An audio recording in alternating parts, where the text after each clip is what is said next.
구약성경 다니엘서 11장 32절에서 35절까지입니다.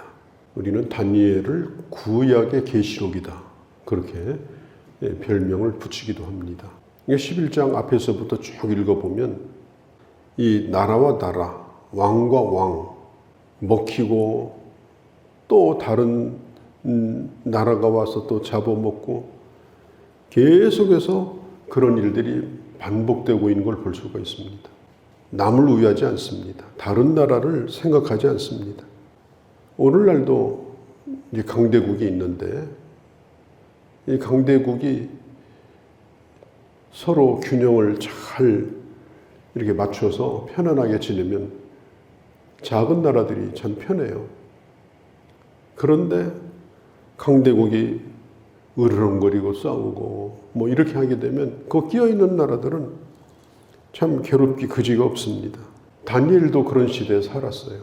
다니엘은 그 시대에 강대국의 관리로서, 강대국의 정치인으로서 장수를 했던 선지자입니다. 그러니까 그런 시대 가운데 어떻게 사느냐, 이게 숙제예요.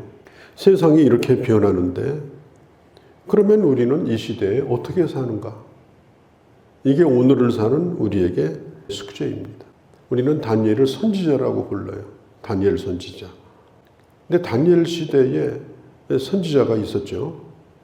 그러니까 유다가 망하기 전부터 활동했던 예레미야 선지자가 있었고, 또 유다가 망한 다음에 바벨론에 포로 잡혀간 그 사람들을 대상으로 일을 했던 에스겔 선지자, 또 포로에서 돌아올 때 활동을 했던 학개 선지자, 이런 선지자들이 있었어요. 이분들은 전부 말씀을 전하는 사람들이에요. 그런데 우리가 다니엘서 어디를 봐도 이 다니엘이 백성들에게 뭐 하나님의 말씀을 가르쳤다든지 뭐 말씀을 외쳤다든지 그런 게 없어요. 그런데도 선지자예요.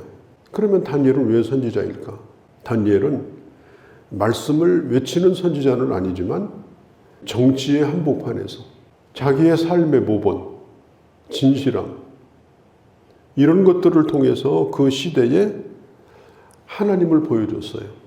그래서 왕들도 하나님을 인정하도록, 그가 살고 있는 나라가 하나님의 이름을 알 수 있도록 영향을 끼쳤던 그가 바로 다니엘 선지자입니다. 그러니까 다니엘 선지자의 영향력이 얼마나 큰지 몰라요. 그러니까 오늘날도 그렇습니다. 뭐 말씀을 아주 탁월하게 잘 전하는 뭐 설교자라든지 그런 학자라든지 이 필요해요. 그런데 그만큼 필요한 게 뭐냐? 오늘 이 현실 속에서 정말 하나님의 사람답게 멋지게 자기의 일을 하고 또 그 시대 사람들에게 소망을 주고 비전을 주고 그렇게 할 수 있는 그런 지도자, 그런 정치 지도자, 그런 경제 지도자, 그런 지도자들이 필요합니다. 그런 사람이 바로 다니엘입니다. 다니엘은 항상 지금 일어나는 일을 보면서 미래를, 수백 년 앞에 일어날 미래를 다니엘은 바라봤어요.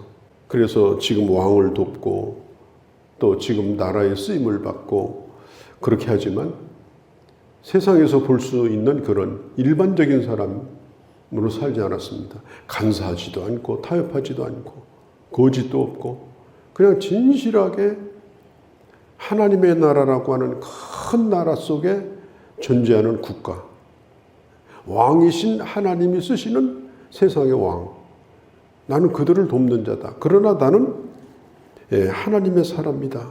그런 생각을 가지고 사니까 시대가 변해도 죽지 않고 살아나요. 모함에 걸리지도 않고 깨끗하고.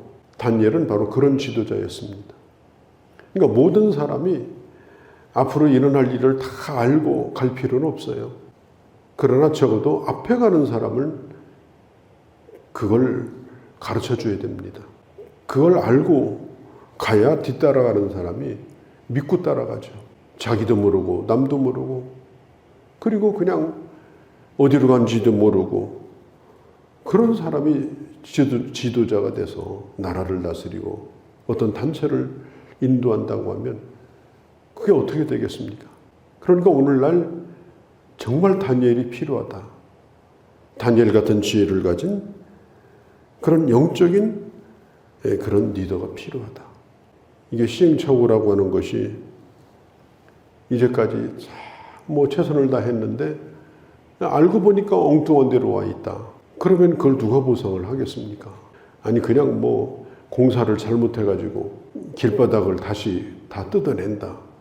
보도블록을 다시 깐다. 이건 괜찮아요. 그러나 우리가 이 인생이라고 하는 것은 이게 돌이킬 수가 없는 거잖아요. 다시 또 살 수도 없어요.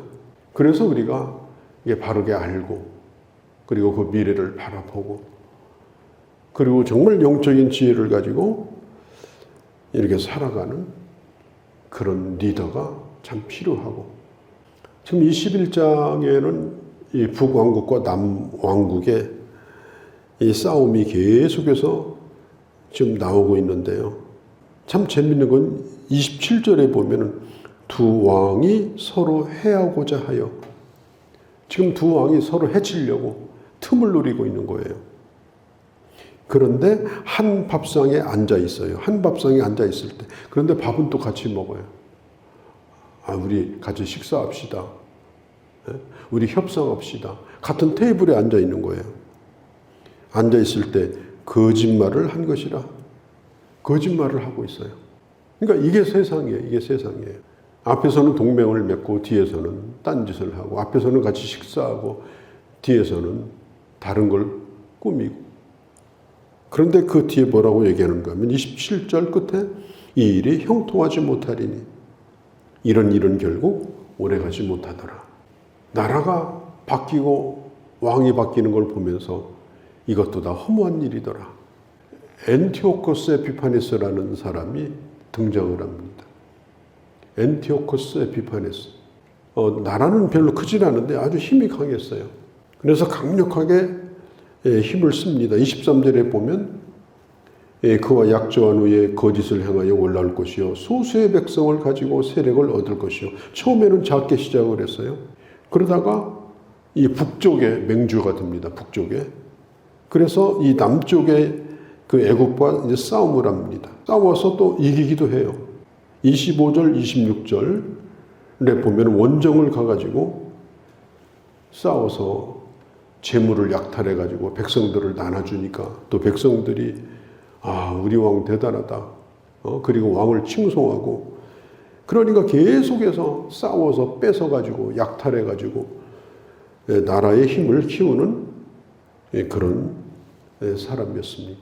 35절에 보면 작정된 기한이 있다. 이 모든 것들은 그러나 정해진 때가 있다. 어떤 것이든지 시작할 때도 있고 끝날 때도 있다. 우리가 잘 알다시피 전도서 3장 1절에서 11절까지 보면 때에 대해서 나오죠. 뭐 날 때가 있고 죽을 때가 있고 뭐 병들 때가 있고 건강할 때가 있고 이 3장 11절에 보면 모든 것을 때를 따라 아름답게 하셨다. 그리고 인간에게 영혼을 사모하는 마음을 주셨다. 자, 우리가 기억할 것은 언제가 좋은 때냐? 지금이 제일 좋은 때입니다. 살아있는 지금이 제일 좋을 때예요. 지금보다 좋을 때가 없어요. 내 인생의 기회입니다. 그리고 항상 우리는 생각할 것이 하나님이 지금 나를 아름답게 하셨다. 지금 내 모습이 가장 아름답다. 우리가 그런 생각을 가지고 하나님의 시간 속에서 살아가는 사람이 제일 행복한 사람이에요. 그리고 엔티오코스 에피파네스가 이제 남쪽을 칩니다.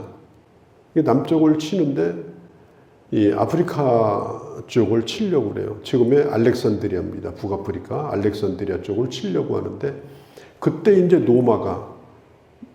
그 노마의 함대가 못 지나가도록 막아버려요. 아프리카로 못 지나가도록. 그러니까 엔티오코스 에피파네스가 발길을 돌려가지고 어디로 가느냐?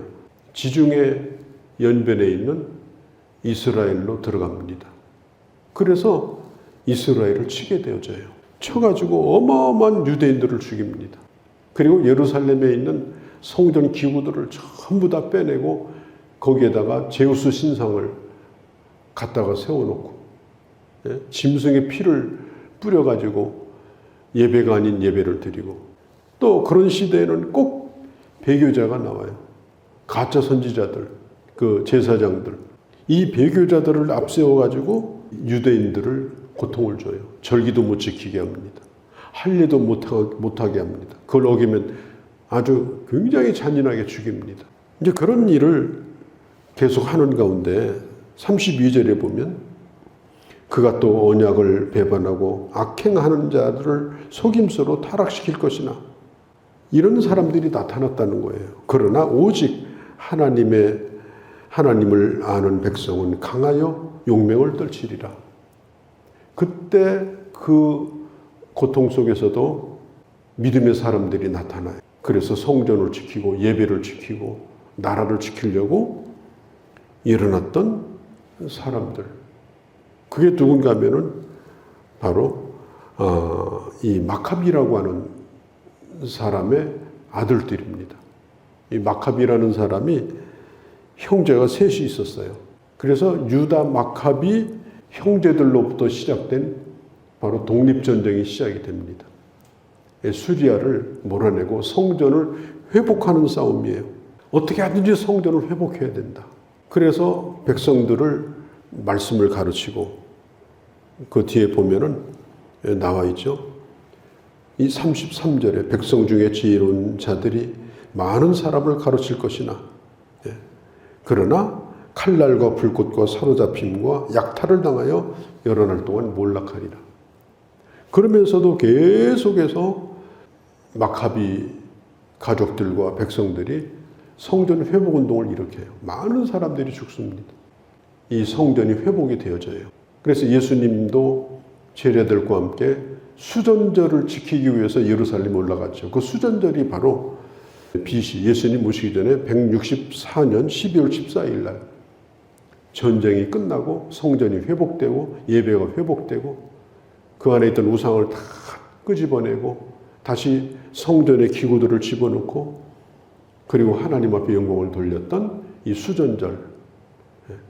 이 수전절이 바로 신약 성경에 나타난 수전절입니다.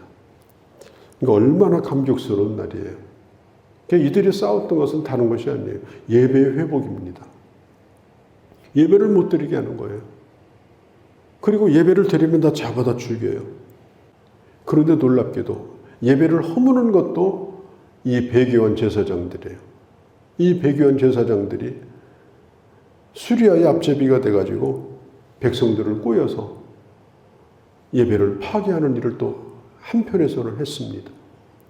그런데 믿음의 사람들은 거기 속지 아니하고 끝까지 예배를 지키려고 그리고 성전을 회복을 했어요. 그래서 지금도 현재 이스라엘도 이 수전절이라는 절기를 어떤 절기보다도 아주 중요하게 지금도 지키고 있는 것은 어떻게 보면은 이런 도전은 오늘날도 계속되어집니다.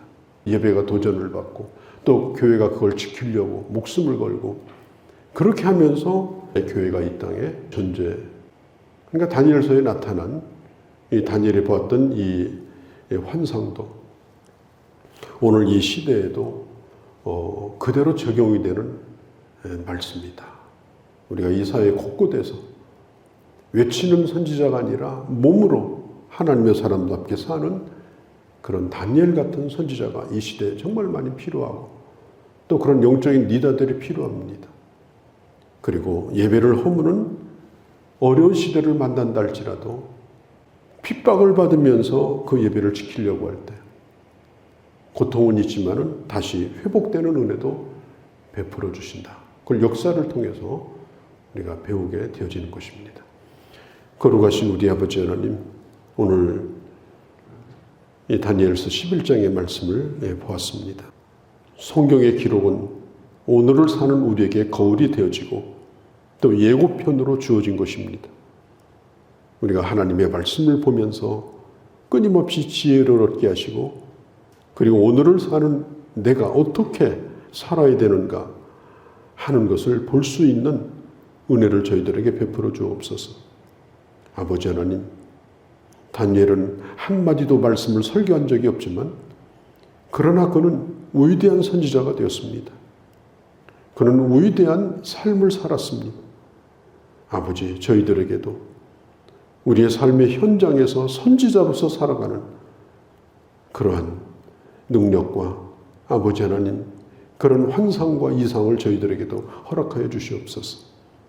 그리고 예배를 귀히 여기며 또 지킬 수 있는 교회들이 되게 하시고 또 아버지 저희들이 되게 하여 주옵소서. 오늘 이 하루를 주께 의탁합니다. 우리 주 예수님의 이름으로 기도하옵나이다. 아멘.